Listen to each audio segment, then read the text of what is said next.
I do want to repeat what I said in passing. There are a number of words describing different poor states. Because I'm not good in languages, I had it written down here now. Okay. Anyway, the normal word used for the peasant class, I think, is penia. But that is not the word Jesus uses here. He uses the word tokoi, which would apply not to simply the peasant class, but to remember the 8th and the 9th class. Right? The unclean and those who are expendable. It's the very empty ones.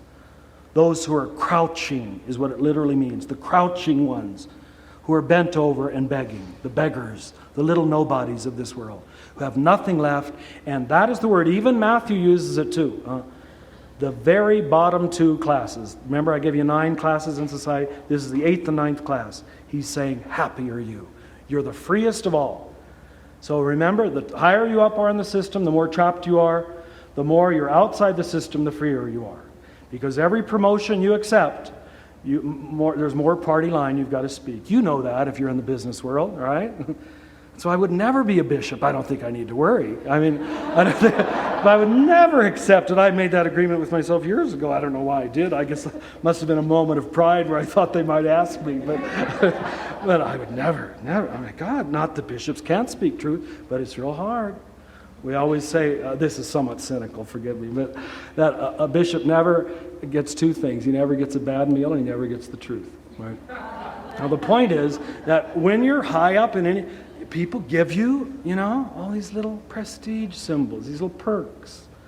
And priests get too much of that too, and it keeps us from saying what we got to say. Because you got to keep your status and be one of the good boys. And when you go to the party, you want to be able to be slapped on the back by the gang. Huh? We call it the old boy network, and it's very hard. It's very hard. The guys who are your brothers, who are your friends, when you go to the gathering, you want them to like you. Huh?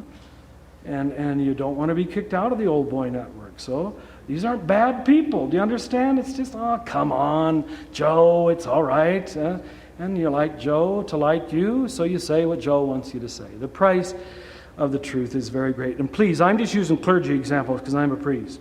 But please apply this to whatever situation you're in, because it's no different, right? It's no different even in the family. In every situation, we say what is needed to say to survive and to be liked inside the group. How happy are the poor in spirit, the little ones who don't have to play any of these games. We're talking about a moral revolution here, opposing conventional religion. Theirs is the kingdom of heaven. Notice he uses present tense.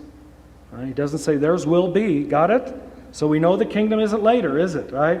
Theirs is, present tense, the kingdom of heaven. You are the free ones. Happy the lowly, or the meek, for they shall have the earth for their heritage. Now this is partially a quote from Psalm 37. Almost exactly a quote, actually. Happy the gentle, the lowly, the meek. Some translate it the non-violent. The word you've probably most heard is the meek. The irony of it is that if there was one group that was hated, it was landlords, those who possessed the land. And you've got to catch this, right? Nobody possessed land except by violence, by oppression, by holding on to it and making all the little peasants pay for their little taxation of the back 40. Do you understand? And so Jesus is turning that around, right? And saying, no, it's you little ones who are finally going to possess the land. It's said with sarcasm, with irony, but with hope. And of course, he's redefining undoubtedly the meaning of land and probably building on what every Jew would have known, especially because of the Jubilee year when all the land had to be given back, that only God possesses the land. The Native Americans understood that. Western society cannot understand that. It can't possibly. Because we have the idea of fences and boundaries and walls, and we actually think that we own that inside because there's a deed down in the court department or a courthouse. Isn't that strange? It's all cultural. Native peoples, I bet you're African people, same way. See? They all know only God possesses the earth, and we're all stewards. And no one, possession is an illusion in the light of the kingdom. What do you possess? Well, you say, I possess. Wait a few years, right? We'll see how much you possess it when you're 6 feet under, right?